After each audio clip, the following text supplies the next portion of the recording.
think we all love a good riddle and mind twister. I mean, who doesn't? And these two anime take mind games to a whole nother level. Welcome to today's video, where I'll be comparing my two favorite anime of all time, Code Geass and Death Note. I'm sure nobody's gonna be mad at me by the end of this, right?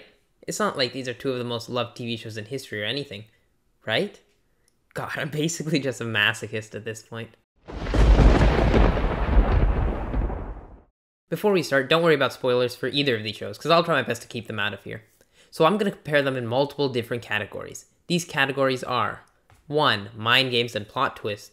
2. Characters and relatability. 3. Scene creation. 4. The ending. 5. Writing. And 6. Depth. And finally, there's rewatchability. I just love these shows so much, and it's going to be hard to decide between them, but let's try and give it a shot. So first, let's talk about mind games and plot twists. So needless to say, against any other show, these guys would easily win. But since they're against each other, it gets much harder. So let's first start with Death Note. The main mind games take place between Light, a genius student who obtains a Shinigami's notebook, and a super detective named L. They're both basically foils of each other, so I'd say they're near equals in terms of brain power. Code Geass suffers from a flaw in this area. Throughout the show, Lelouch never really had a true rival. He of course had people in his way, but he was far smarter than all of them. While this does make Lelouch a cooler main character in my opinion, it definitely makes it very hard to include a lot of mind games in the show, given that nobody's actually smart enough to contend with him. So a point here goes to Death Note. So moving on to characters and relatability. I'll start with the characters. Code Geass was an easy win here. Death Note's major flaw is that none of the side characters in the show did anything. Like by the end, there were only around 5 or 6 characters who actually did something, unlike Code Geass, where almost every character was very important. Like I could name at least 10 characters off the top of my head who actually contributed to the show.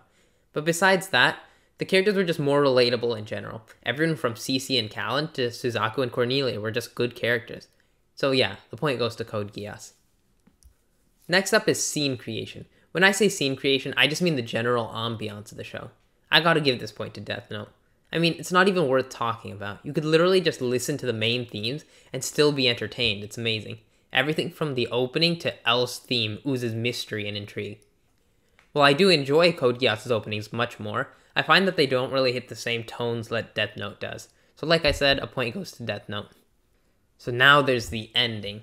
See, it's really hard to talk about the ending without giving any spoilers, but I'll try my best. Quite frankly, Death Note kind of fell off after the first 25 episodes. The last 12 episodes were still good, if not great, but they couldn't match up to the first 25.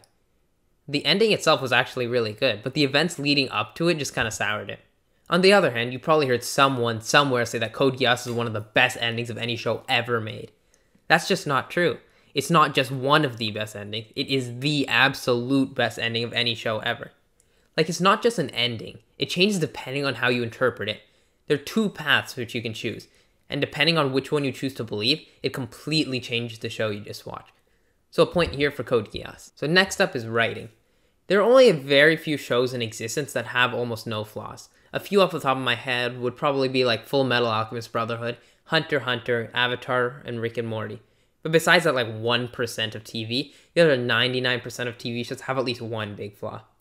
Like I said, Death Note clearly has a somewhat flawed 12 episodes at the end. It isn't a huge flaw or anything, but it's still there.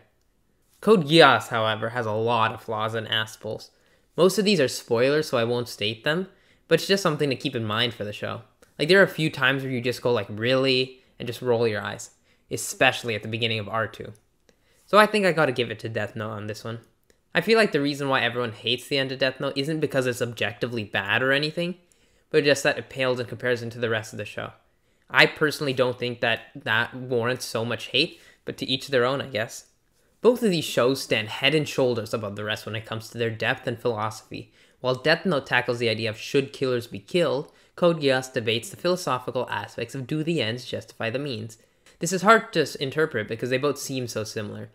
I definitely like Lelouch better as a main character, but I relate to Light more on a personal level.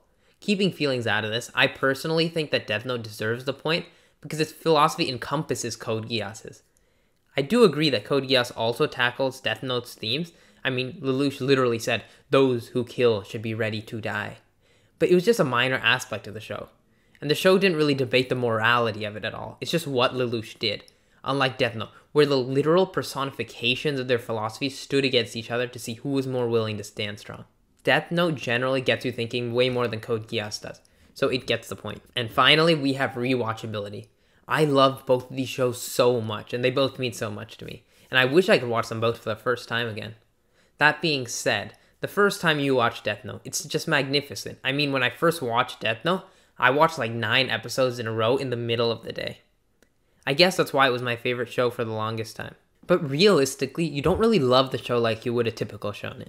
With most shonen, it's not the thrill of the show that makes you rewatch it, it's the characters you like and the plot that you just don't get tired of.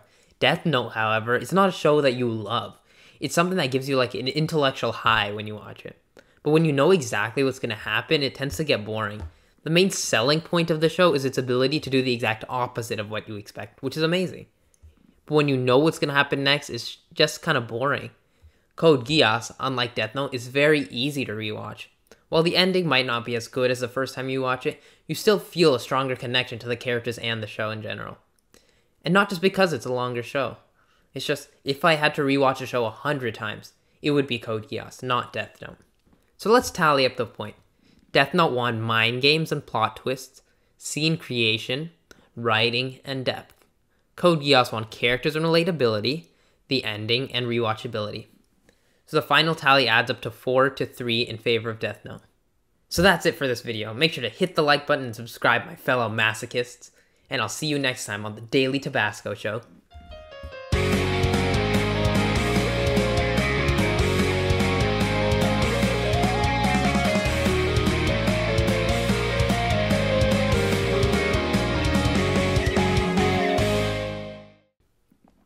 So that's it for this video.